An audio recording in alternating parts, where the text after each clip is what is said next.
सभापती साहेब नमस्कार. नमस्ते. काय म्हणते शिरूर लोकसभा मतदारसंघाची हवा? शिरूर लोकसभा मतदारसंघ अजितदादा पवार साहेब आणि वळसे पाटील साहेब यांच्या विचारामध्ये निश्चितरित्या त्या ठिकाणी राहणार आहे. तर तुमचे शिरूरचे आमदार ते तर पवार साहेबांसोबत आहे, खासदार कोल्हेंसोबत आहे.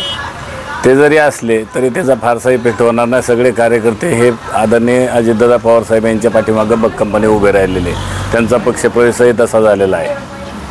अशोक बापू पवार तालुक्याचे आमदार आहे, लोकप्रियता आहे, कारखानाच आहे, ताकद मोठी आहे. नाही, ते जरी असलं तरी अजितदादा पवार साहेबांनाच मानणारा हा शिरूर विधानसभा मतदारसंघ आहे. त्याच्यामुळं काही झालं तरी अजितदादा सांगेल तेच घडत असतं त्या तालुक्यात. तर तुमच्या महायुतीचा उमेदवार पण ठरत नाही अजून. महायुतीचा उमेदवार कधी ठरला आणि कुणी उमेदवार दिला तरी त्या ठिकाणी अजितदादा पवार साहेब आणि वळसे पाटील साहेब हे जे उमेदवार निवडतील तो मोठ्या मताधिक्याने निवडून आल्याशिवाय राहणार नाही. 2019च्या निवडणुकीमध्ये खासदार अमोल कोल्हे यांना विजयी करा असं तुम्ही सांगत होता. आता यावेळेला उलट प्रचार करावा लागणार आहे. बरोबर आहे. त्यावेळेस आमची महाविकास आघाडी होती. आज आम्ही युतीच्या सरकारबरोबर आहोत आणि तसा निर्णय आमच्या ते आघाडी युती असू द्या, परंतु ज्या कोल्हेंना विजयी करा असं तुम्ही म्हणत होते, आता त्या कोल्हेंना पाडा असं म्हणावं लागणार आहे. राजकीय परिस्थिती बदलल्यानंतर तसे निर्णय घ्यावा लागतात. मतदारांनी तुमच्या म्हणण्यावर विश्वासच ठेवायचा नाही. आता विकासाचा मुद्दा अत्यंत महत्त्वाचा आहे. आपल्याला माहिती आहे की आता वर्षभरामध्ये भाजपबरोबर गेल्यानंतर 370 कोटी रुपयाची कामं शिरूर आंबेगाव मतदारसंघामध्ये आली आणि जे डिंब्याचं पाणी जे आपल्या खाली कर्जत जामखेडला नेण्याचा निर्णय होता त्याही कामाला थोडीशी स्थगिती मिळाली आणि म्हणून विकासाच्या मुद्द्यावर वळसे पाटील साहेबांच्या मतदारसंघामध्ये मोठ्या प्रमाणामध्ये मताधिक्य हे युतीच्या उमेदवाराला मिळेल, राष्ट्रवादी काँग्रेसच्या उमेदवाराला मिळाल्याशिवाय राहणार नाही. तर मोठे पवार साहेब आणि अजितदादा विभक्त झाले. पवार साहेबांचे मानसपुत्र म्हणून दिलीप वळसे पाटलांना संबोधलं जायचं, त्यांनी सुद्धा पवार साहेबांना दगा दिला. नाही, राजकारणामध्ये अशी स्थित्यंतर घडत असतात. स्वर्गीय यशवंतराव चव्हाणांच्या त्याही काळामध्ये आदरणीय पवारसाहेब बाजूला गेले, मग त्याच्यामुळं परिस्थिती जशी घडत असते त्याप्रमाणे निर्णय घ्यावा लागतात.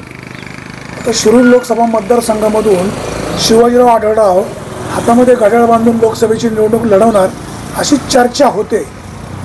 असं झालं काय चित्र पाहायला मिळेल?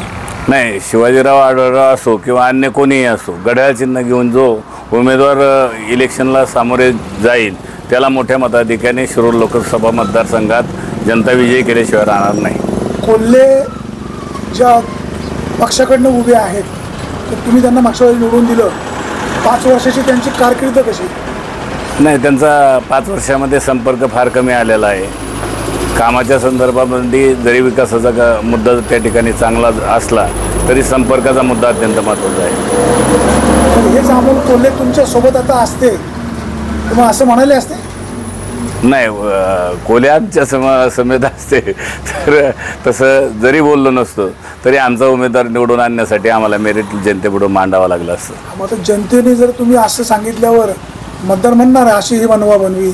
नाही, बनवाबनीचा विषय नाही. सध्याची जी वस्तुस्थिती जनतेमध्ये जो संदेश आहे की अजितदादा पवार साहेब आणि वळसे पाटील साहेबांच्या विचाराचा माणूस या मतदारसंघातून निवडून द्यायचा हा संपूर्ण मतदारसंघाने निर्णय घेतलेला आहे. आंबेगाव तालुक्याचे आमदार दिलीप वळसे पाटील अजितदादांसोबत गेले. भीमाशंकर कारखान्याचे माजी अध्यक्ष देवदत्त निकम शरद पवारांच्या सोबत गेले. देवदत्त निकम आमदारकीच्या तयारीला लागलेले आहेत. वळसे साहेब, देवदत्त निकम साहेब असा दुरंगी सामना झाला, कोणाचा टांगा पलटी होईल? त्यामध्ये कुठल्याही परिस्थितीमध्ये वळसे पाटील साहेबांचं जे मताधिक्य शिरूरने यापूर्वीची जी आघाडी दिलेली त्याच्यापेक्षा आघाडीमध्ये आणखीन वाढ होईल. त्यामुळं त्याबद्दल काय लई शंका घेण्याचं काही कारण नाही. यापूर्वी बी 2-3 उमेदवार राहिले होते, त्याचा फारसा इफेक्ट झालेला नाही. देवदत्त निकम यांना वळसे साहेबांनी अनेक महत्त्वाची पदं दिली तरी देखील देवदत्त निकम वळसे पाटील यांच्या सोबत राहिले नाहीत. नाही, हा ज्याचा त्याचा विषय आहे आणि कसं होतं, प्रत्येक माणूस महत्त्वाकांक्षी असतो की आपल्याला पुढं संधी मिळाली पाहिजे. त्या भूमिकेमधून देवदत्त निकम यांनी हातून निर्णय घेतलेला आहे. पवारसाहेबांची सभा झाली मागच्या आठवड्यामध्ये, आता 4 तारखेला अजित पवारांची सभा होईल. काय कसं चित्र? पवारसाहेबाच्या सभेच्या बद्दल आम्हाला कुठल्याही प्रकारचं भाष्य करण्याची गरज नाही. पवारसाहेब शेवटी नेते आहेत, राष्ट्रीय नेते आहेत. परंतु अजितदादा पवारसाहेबांची सभा उद्याची 4 तारखेची ही 50,000पेक्षा अधिक लोकांची झाल्याशिवाय राहणार नाही जनतेची. पाबळला मागच्या आठवड्यात बैलगाडा शर्यत झाली. त्या ठिकाणी वळसे पाटील भाषण करत असताना कुठला तरी एक कार्यकर्ता म्हणाला शरद पवार जिंदाबाद. सोशल मीडियावर वेगवेगळी चर्चा रंगत होती. नाही, ज्यावेळेस आदरणीय वळसे पाटील साहेब घाटामध्ये आले त्यावेळेस मी त्यांच्या समेत होतो आणि पाबळकरांनी आणि बैलगाडा मालकांनी प्रचंड मोठी मिरवणूक काढली. JCPमधून फुलं उधळली आणि मोठा आदरातिथ्य त्या ठिकाणी केला गेला. परंतु आता थोडी राजकीय स्थित्यांतर झालेली आहे. तरी पवारसाहेब हे शेवटी नेते आहेत. गेले 40 वर्षे आदरणीय वळसे पाटील साहेब हे पवारसाहेबांच्या बरोबर राहिलेले आहेत आणि त्यामुळे एखादी घोषणा पवारसाहेब जिंदाबाद दिली म्हणून फार गैरसमजण्याचं कारण नाही. परंतु सोशल मीडियातून माध्यमातून ज्या बातम्या वगैरे प्रसारित केल्या किंवा प्रसिद्ध झाल्या ह्या पूर्ण चुकीच्या आहे. मी स्वतः पाहिलेला आहे. तिथल्या जनतेचा उठाव हा वळसे पाटील साहेबांच्या पाठीमागं भरभक्कम आहे. म्हणजे वळसे पाटलांना पाबळमधून लोकांचा प्रतिसाद मोठा आहे. मोठा प्रतिसाद पाबळमधून आहे. उद्याच्या 4 तारखेला जवळपास 50 गाड्यातून एका पाबळ गावातून किमान 500 लोक येणार आहे. काल त्याची बैठकही झालेली आहे. ते आम्ही काल सोशल मीडियावर प्रसिद्धही केलेलं आहे.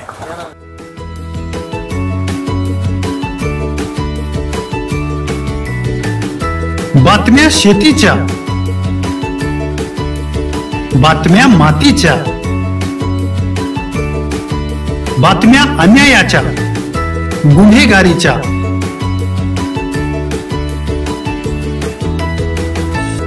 राजकारणाच्या आणि समाजकारणाच्या, शोषणाविरुद्ध बुलंद आवाज, जनसामान्यांच्या हुंकाराची गाज, सत्कार्याला प्रोत्साहन, दुष्कृत्याला अनुशासन, निर्भीड, निस्पृह, सडेतोड, बेधडक आणि रोखठोक म्हणजेच विघ्नहर टाइम्स. शोध बातमीचा, ध्यास सत्याचा. आपलं चॅनल, आपली बातमी. सबस्क्राईब तर कराच, पण बेल आयकॉनवर क्लिक करायलाही विसरू नका.